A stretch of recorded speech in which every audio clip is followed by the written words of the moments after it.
Yo, what's up, guys? Welcome to episode number 78 of the SashaT show. In today's video, I want to talk about the market in general, the basketball card market a little bit more specifically, but also some concerns I have been having and ways to avoid major mistakes that I'm seeing, especially with kind of new money coming into the market. To understand what's going on in the market currently, we just have to look back since last week. We saw the Bucks decided that they were not going to play in their playoff game, which led to other NBA teams and then all the NBA teams deciding that were in the playoffs that they were not going to be playing in their playoff games either. Now, that led to, the market being affected, right? The market declined, which makes total sense, right? We actually saw this when the coronavirus, the pandemic happened in March, right? Card prices went down.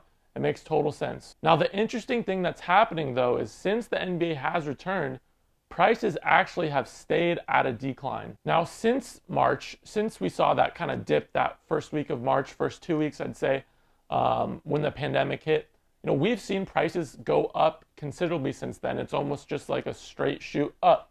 So this is kind of the first time we've been seeing the market adjusting itself and kind of going in a decline, and people are worried.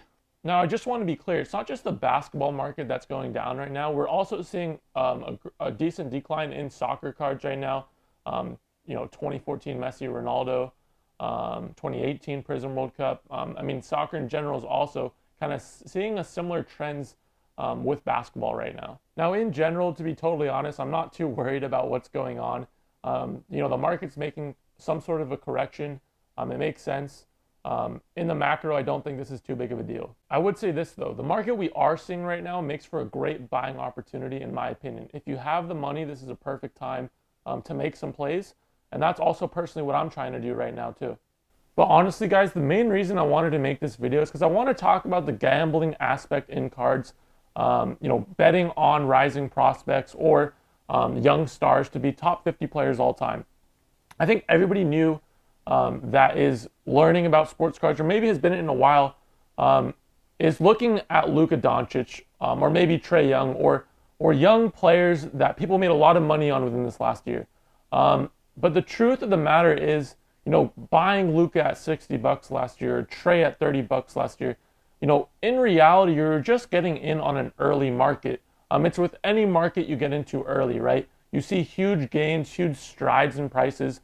And you'll see, shit like Luka was $60 last year, now it's $1,500. But the reason I'm bringing that up is because I think people are chasing that with other players, right?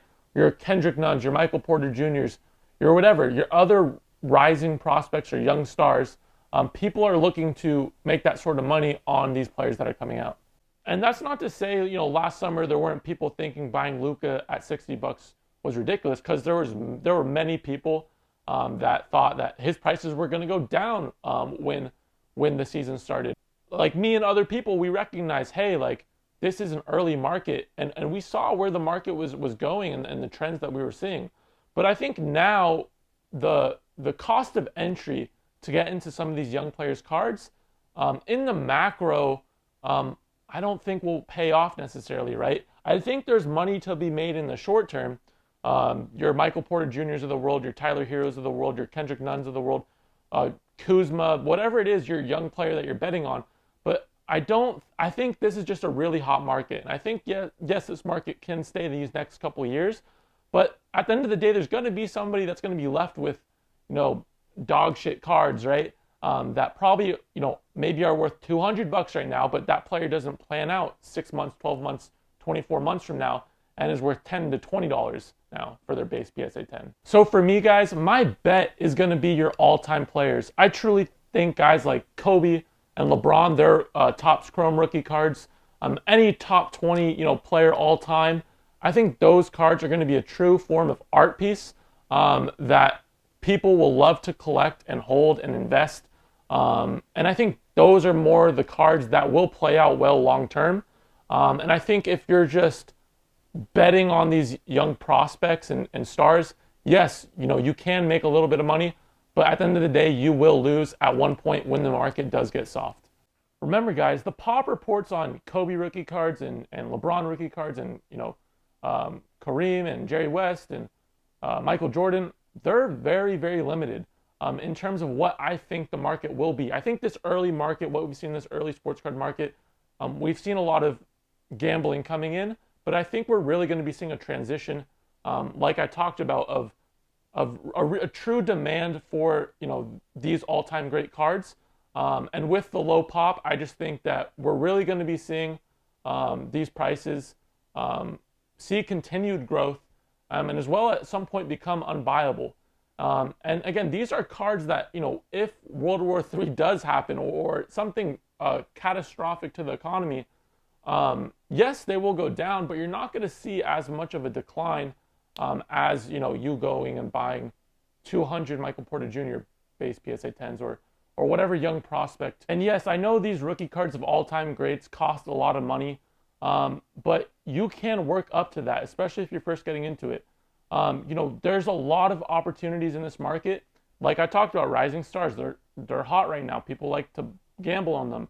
Use that to your advantage. Grade these cards. Raw to grade. Buy a raw card of whoever for $20. A PSA 10 will probably go for $100. Learn that as well, and you can work your way up and trade your way up to these bigger cards.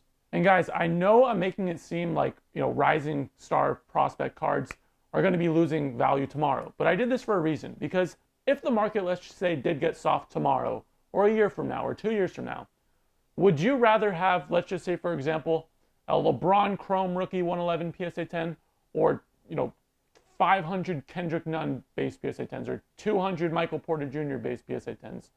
Which would you rather have? And I think you know that answer.